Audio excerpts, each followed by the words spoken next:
Bueno, muy bien. Recomenzamos de nuevo nuestro seminario de pragmática sobre el tema de la lengua, la cognición y la sociedad.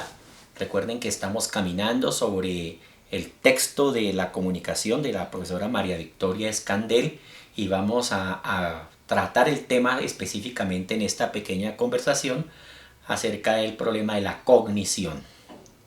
Entonces, miremos, vamos a caminar sobre los elementos de la cognición y terminaremos en el planteamiento de un modelo cognitivo para la comunicación. Inicialmente, diremos, como ya se había planteado en la introducción de este seminario, que la cognición está determinada por todo tipo de hecho, de proceso que acontece en nuestra estructura cerebral. La cognición está relacionada o relaciona dos tipos de niveles. Un nivel de tipo cognitivo, o sea, la cognición en sí, y otro nivel de la conducta. Tratemos de entender un poco de qué se trata cada uno de ellos. Lo cognitivo entonces es todo lo que está colocado en la mentalidad, en los procesos mentales, en los procesos de referencia, en los procesos de construcción del significado, del símbolo, de la relación entre el sujeto con la realidad construida en el lenguaje. Y el nivel de la conducta pues está relacionado con los hechos o los actos humanos en acontecimientos concretos que se determinan por elementos conductuales. Esto quiere decir que lo cognitivo, o para tener acceso a lo cognitivo, es necesario recoger elementos, o sea, identificar los elementos de eso cognitivo en las conductas. No se puede entender lo cognitivo sino a partir de las conductas. O sea que esto significa que los hechos humanos, las acciones humanas, los acontecimientos humanos son elementos del nivel de la conducta que nos permiten a nosotros poder interpretar en unos procesos de inferencia los niveles de lo cognitivo. No sabemos qué está pensando una persona hasta cuando no conocemos sus hechos, sus actos. Por eso la sabiduría popular dice que por sus actos los conoceréis. Los niveles de conducta y los niveles de cognición tienen diferentes formas de expresarse. En el nivel de la conducta, estamos en la página número 33 del libro de la profesora Escandel. En el nivel de conducta tenemos dos tipos de componentes: el componente de los procesos y el componente de las representaciones. El componente de los procesos del nivel cognitivo tiene que ver con cada una de las funciones que el cerebro realiza y que pues nosotros nos acercamos a ellos mediante las inferencias y las teorías. Procesos por ejemplo, de referencialidad. Ya lo miramos en el signo específicamente, en el signo de Bühler, cómo esos procesos se desarrollan. Hay un sujeto que conoce una realidad, que apela a una realidad, que la construye mentalmente. Entonces esos son procesos mentales. Un proceso mental, por ejemplo, de la percepción, y a partir de la percepción valorar lo percibido, darle precio a lo percibido, entenderlo como bueno, como malo, como indiferente, como aceptable, como apropiable, como necesario, como descartado. Esos son juegos de los procesos de representación. Esto quiere decir que en el nivel cognitivo se dan unos procesos de comunicación neuronal, unos procesos de percepción auditiva, visual, táctil, olfativa, y todos esos procesos de la cognición permiten construir, pues como su nombre lo indica, y de allí viene la palabra cognición, conocimientos, o sea, nociologías, o sea, relaciones que tenemos nosotros mediante estructuras profundas o mediante sistemas de pensamiento, relaciones que tenemos con las realidades que se construyen con el lenguaje. Esos procesos tienen otro componente, ese nivel cognitivo tiene otro componente, que son las representaciones.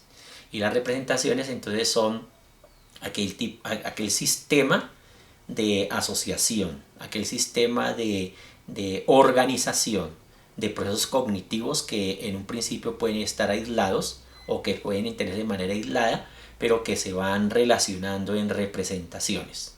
Pensemos en los ejemplos clásicos de la lingüística y pensemos en el ejemplo que colocaba Saussure sobre el concepto de árbol o árbol.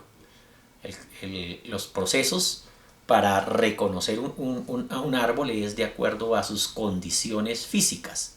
Para ello se necesita de lo visual, ¿cierto? Para entender que se trata de un árbol y no de otro objeto de la realidad. Se requiere lo táctil para saber que se trata de un sujeto, de un objeto físico, ¿cierto? Se requiere de otros elementos de la visualidad, por ejemplo, su verdor para decir que está vivo. Pues se requiere de otro tipo de procesos mentales que tienen que ver con los sentidos, por ejemplo, con lo olfativo, para diferenciar un árbol de eucalipto, por ejemplo, sobre otro árbol que no tenga esos aromas como los que tienen estos árboles.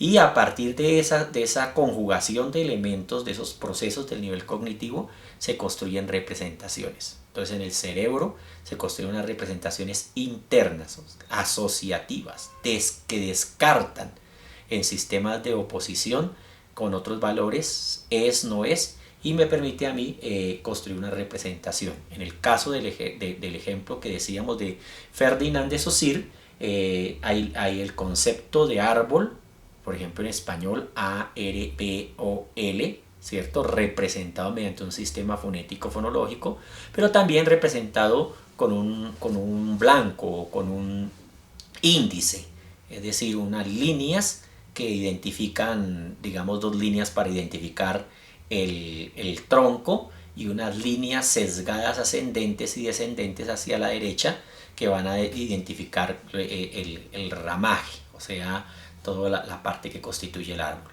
Cuando nosotros construimos mentalmente mediante el lenguaje verbal o mediante el lenguaje pictórico o mediante la construcción de signos gráficos visuales o mediante la representación de texturas, de olores, ¿cierto?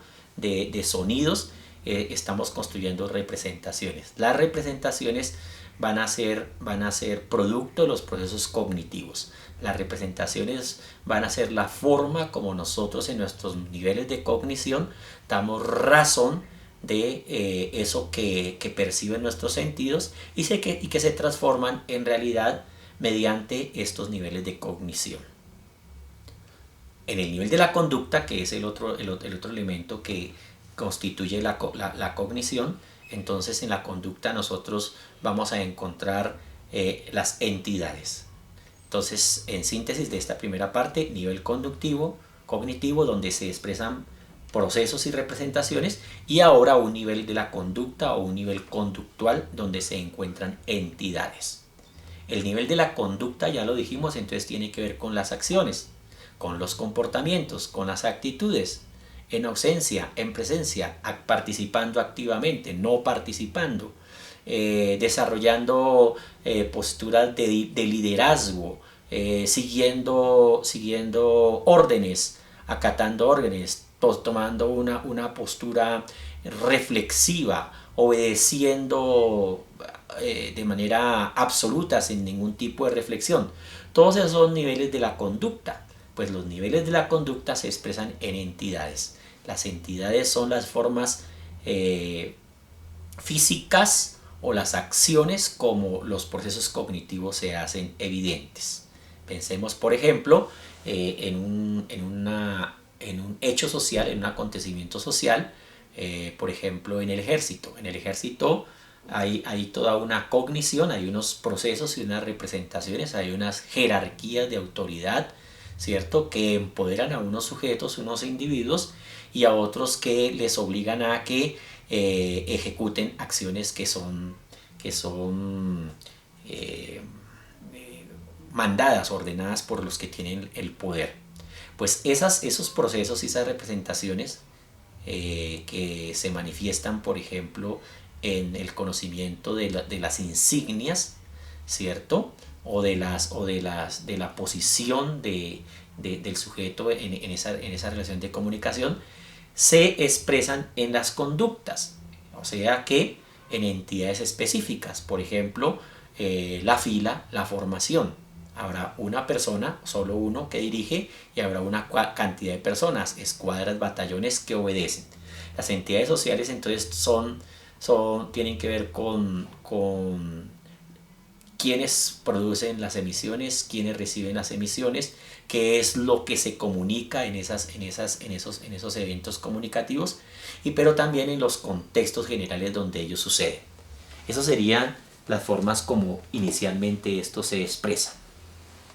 El nivel de las conductas entonces tienen unas entidades que están relacionadas con quien habla, entidades que están relacionadas con lo que se emite y entidades que están determinadas por los destinatarios. Entonces son elementos materiales de la comunicación de los que ya hemos hablado anteriormente, y entonces ahora lo que vamos a mirar es cómo esas entidades se manifiestan. Decíamos que las entidades se expresan de manera en el mensaje y en los elementos contextuales. Los elementos contextuales se hacen expresos en las representaciones internas, o sea, en aquellas categorías previas a las acciones, ¿cierto? Pero también producidas por las acciones mismas, que hacen que nosotros seamos capaces de entender las situaciones, o sea, lo que sucede en un evento específico, los medios, o sea, los tipos de mensajes y los canales que vamos a utilizar, pero también nos permite a nosotros entender las relaciones que se establecen entre ellos y los objetivos. Todas las representaciones internas se expresan en representaciones externas. Ya miraremos más adelante cómo va a realizarse. Por lo pronto diremos que las representaciones internas establecen de manera modélica, de manera óptima, de manera óptima o modélica, la situación. Ya hemos hablado anteriormente del concepto de situación, y pues las situaciones tienen unos puntos óptimos, o sea, unas condiciones deseadas. Esas condiciones deseadas están en las representaciones internas. Supongamos que vamos a hacer una exposición de un trabajo, en un congreso. ¿Qué espero yo de la situación? Pues que tenga los elementos necesarios para que este tipo de evento se realice.